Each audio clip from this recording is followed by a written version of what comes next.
Hello students, welcome to my YouTube channel MS Academy 23। तो आज का अपना टॉपिक रहेगा आर्टिकल। तो आपने बहुत सी जगह से आर्टिकल सीखे होंगे, स्कूल वगैरह में आर्टिकल सीखे होंगे, लेकिन आपको हमेशा कंफ्यूज रहता है कि ए का यूज हम कब करें, एन का यूज हम कब करें, दा का यूज हम कब करें। तो आज की वीडियो में आपको आर्टिकल सिखाने की फुल गारंटी लेता हूँ। यदि आप वीडियो को स्किप नहीं करते हो तो आपको वीडियो स्किप नहीं करनी है, आपको वीडियो लास्ट तक देखनी है। और इससे पहले आप लाइक, कमेंट, शेयर और सब्सक्राइब जरूर करें। तो चलते हैं अपने टॉपिक पर। आर्टिकल। आर्टिकल को हिंदी में क्या बोलते हैं? आर्टिकल को हिंदी में पूर्व पद या उपपद बोलते हैं। क्या बोलते हैं? पूर्व पद या उपपद, जिसका मतलब होता है किसी से पहले आने वाला। अब आर्टिकल का यूज कब होता है? आर्टिकल का यूज नाउन से पहले होता है। किससे पहले? नाउन से पहले। यानी हम आर्टिकल का यूज नाउन के लिए करते हैं। जैसे मैं एक एग्जांपल देता हूं, Radha is an honest girl. Second example, Manoj is uh boy. तो आपके सामने जैसे कि मैंने ये दो एग्जांपल दिए, इन एग्जांपल में नाउन क्या है? गर्ल। नाउन क्या है? गर्ल। तो Radha is an honest girl, Radha एक ईमानदार लड़की है। और यहाँ पे मनोज इज ए बॉय। तो जब नाउन की बात हो रही है ऑब्जेक्टिव के रूप में, तो वहाँ पर हम आर्टिकल का यूज कर रहे हैं। जैसे कि राधा वाले में देखो, एन का यूज किसके लिए कर रहे हैं? गर्ल के लिए। लेकिन हो किससे पहले रहा है? एडजेक्टिव से पहले। यदि सेंटेंस में एडजेक्टिव नहीं होता है तो नाउन से पहले आएगा, और यदि सेंटेंस में एडजेक्टिव होता है तो नाउन से पहले एडजेक्टिव आएगा और फिर आर्टिकल आएगा। और यदि एडजेक्टिव नहीं है, जैसे कि बॉय, तो बॉय से पहले क्या लगा है? बॉय नाउन है, और नाउन से पहले क्या लगा है हमारा? आर्टिकल। अब बात आती है कि हम ए का यूज कब करते हैं और एन का यूज कब करते हैं। तो यूज ऑफ ए, और पहले हम ए का ही करते हैं। और हाँ, आर्टिकल दो प्रकार के होते हैं जिनको हम बोलते हैं indefinite article, indefinite article. Indefinite article में आता है हमारा ए और एन, और दूसरा होता है definite article. Definite article, definite article में आता है द। तो आर्टिकल कितने प्रकार के होते हैं? आर्टिकल दो प्रकार के होते हैं। इंडेफिनेट आर्टिकल जिसमें ए एन का यूज किया जाता है, और डेफिनेट आर्टिकल में द का यूज किया जाता है। इंडेफिनेट को हिंदी में बोलते हैं अनिश्चित, और डेफिनेट को बोलते हैं निश्चित। डेफिनेट को क्या बोलते हैं? निश्चित। तो अब हम यूज करते हैं यूज ऑफ ए। ए का यूज, ए का यूज ए का यूज एक के अर्थ में, एक के अर्थ में उन सिंगुलर काउंटेबल नाउन से पहले किया जाता है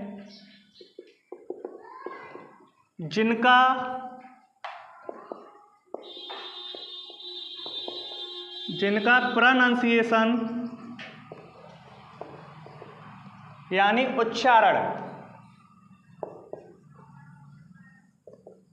उच्चारण करने पर कॉन्सोनेंट साउंड निकलती हो।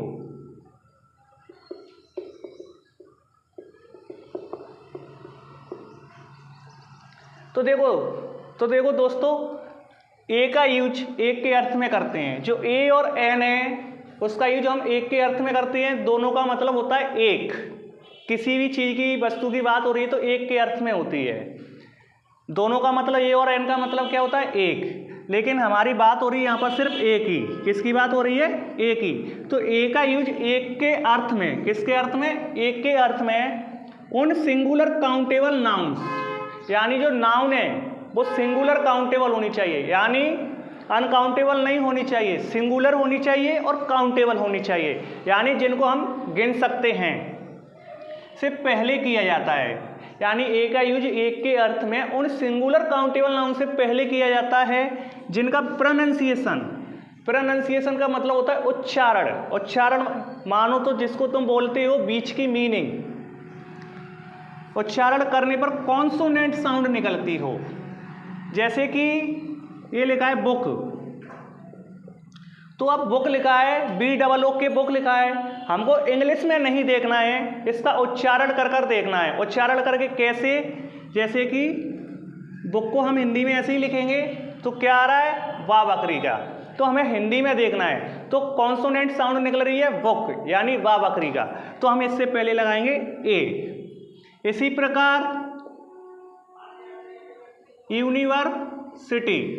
यूनिवर्सिटी, तो देखो यूनिवर्सिटी है।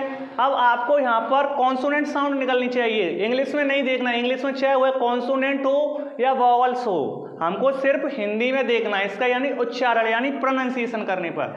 अब जैसे यूनिवर्सिटी, तो क्या निकल रहा है? यूनिवर्सिटी, यानी या निकल रहा है, तो या निकल रहा है तो हम लगा देंगे ए। इसी प्रकार यूनिफॉर्म, अब यूनिफॉर्म, तो देखो यूनिफॉर्म इंग्लिश में तो वॉवल है लेकिन कॉन्सोनेंट साउंड निकल रही है, देखो यूनिफॉर्म यानी या, तो हम लगा देंगे ए। इसी प्रकार 1 रुपी नोट, तो देखो अब 1 रुपी नोट से पहले क्या लगाएंगे? अब यहाँ पे दिख तो रहा है हमें ओ, जो कि वॉवल है, लेकिन हमने तो बोला है कि प्रोनाउंसिएशन करने पर, यानी उच्चारण करने पर, जिसको आप बीच की मीनिंग बोलते हो। तो देखो 1, तो ओ यानी 1, तो 1 आ रहा है वा, तो या क्या है? कॉन्सोनेंट। वा आ रहा है तो क्या है? कॉन्सोनेंट, तो हम लगा देंगे ए। तो आपको समझ में आया कि ए का यूज हम कब करते हैं? ए का यूज हम उन सिंगुलर काउंटेबल नाउन से पहले करते हैं या किया जाता है जिनका प्रोनाउंसिएशन, यानी उच्चारण करने पर कॉन्सोनेंट साउंड निकलती हो।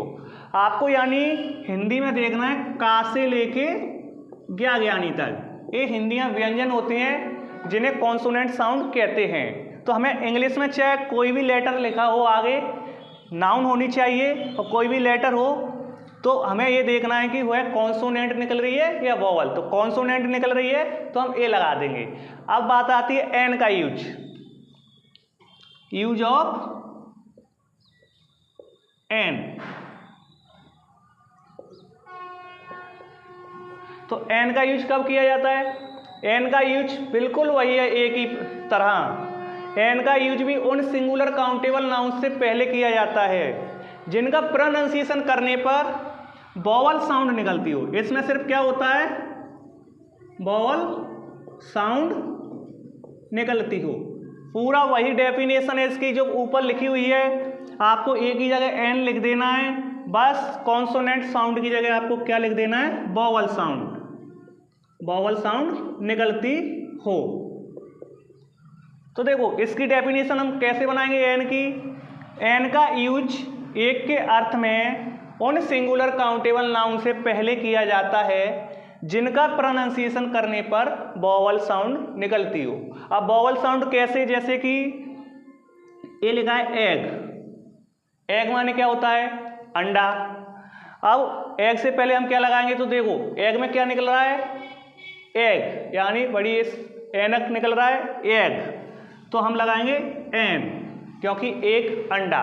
तो देखो हमें इंग्लिश से मतलब नहीं है इसमें कि इंग्लिश में ई दिया है, हमको मतलब है इसकी हिंदी से, यानी साउंड से। तो देखो इंग्लिश में भी वॉवल्स दिया है लेकिन हिंदी में भी क्या निकल रहा है?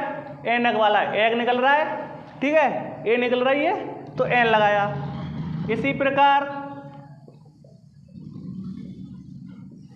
Honest girl. अब ऑनेस्ट गर्ल का मतलब ईमानदार लड़की। तो देखो ये हॉनेस्ट नहीं है, यहाँ पर एच लगा हुआ है, लेकिन ये क्या है, ऑनेस्ट है। क्या है, ऑनेस्ट, इसलिए हम यहाँ पे लगा देंगे एन।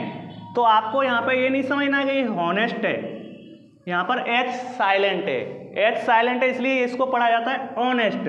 और ऑनेस्ट में क्या आ रहा है, आ, तो आ रहा है, यानी आपको मानना है आ से लेके अंगे तक वॉवल आ जाए उच्चारण करने पर तो हम एन लगाते हैं, और यदि कॉन्सोनेंट आ जाए उच्चारण करने पर तो हम ए लगाते हैं।